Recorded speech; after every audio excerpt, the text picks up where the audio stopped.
Let's quickly go through all of these counts. There are 9 here, and they're important to understand. So the first 2, they're asking the court for declaratory relief. You are basically asking for a court to set the record straight about someone's rights. So here, Grant is asking that the NDA that she signed deemed illegal under federal law, namely the Speak Out Act.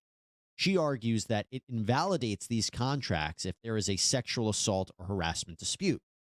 The second claim argues that the NDA is invalid under Connecticut's common law. Now, that's not a statute. The common law is basically the laws that come from judges' decisions in court cases. And here she's saying that the NDA is too broad and that she entered into this NDA under duress, so it's invalid. The third cause of action says that McMahon and Laurinaitis violated the Trafficking Victims Protection Act of 2000, or TVPA. The suit claims that they recruited, enticed, and solicited Grant for sexual abuse and exploitation, especially as McMahon traveled across the United States. Crossing state lines becomes a factor in sex trafficking cases. The allegation is that they used fraud, such as the lure of career opportunities, to coerce Grant into sexual activities. Likewise, count 4 is that the WWE knowingly participated in this trafficking and benefited from and facilitated this venture in violation of the TVPA. Count 5 is negligence. That's when you have a legal duty to use reasonable care. You don't do that, and that causes injury or harm. Here, this negligence claim is against the WWE, namely that they failed as an employer who has the responsibility and duty to make sure their employees are safe and protected. Count 6 is civil battery against McMahon and the WWE. Now, that is about intentional, harmful, and offensive contact that McMahon allegedly engaged in on Grant. And there is one particular disturbing account that it's cited here where McMahon allegedly forced Grant to perform oral sex on him in a very, very graphic and violent scene. Now, she claims the WWE is liable for the battery, that they're legally liable, because they're legally liable for the actions of their chairman. Under a vicarious liability legal theory, that is where you hold companies on the hook for the actions of their employees who engage in wrongdoing if those actions are within the scope of their employment or they were done while they're on the job.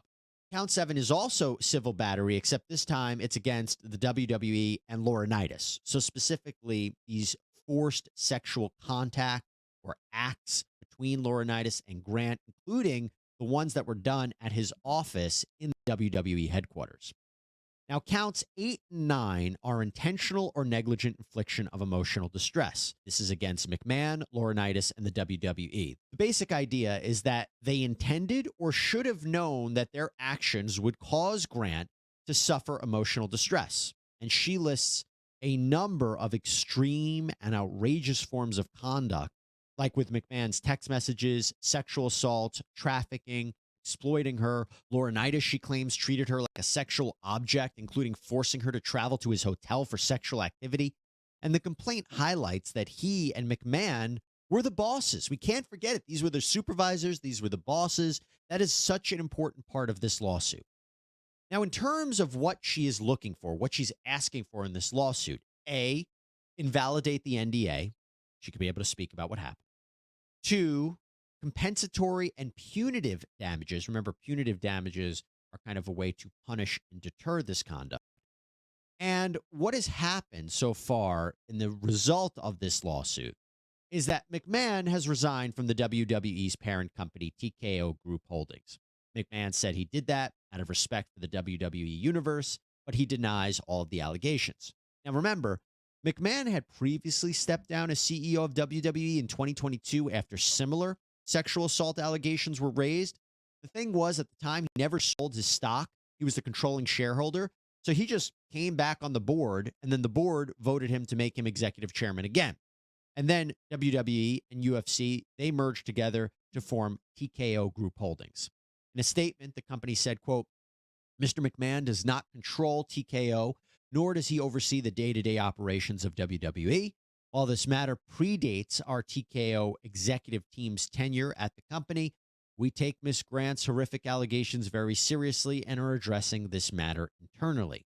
Now, what is interesting about that statement is that according to CNN, TKO, which is a publicly traded company, alerted the SEC in its most recent quarterly filing report that, quote, Mr. McMahon's membership on our board could expose us to negative publicity and or have other adverse financial and operational impacts on our business. The company said in the filing, quote, his membership also may result in additional scrutiny.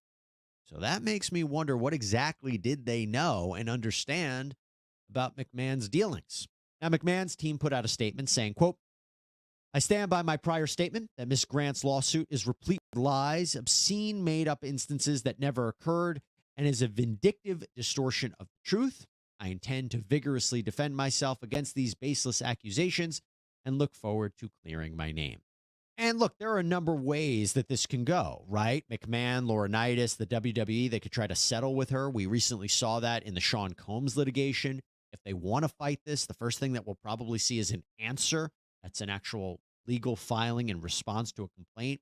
Ultimately, I imagine what a defense could be is they'll try to say these events never happened, or if they did happen, they were entirely consensual, particularly because of her responses in certain text messages.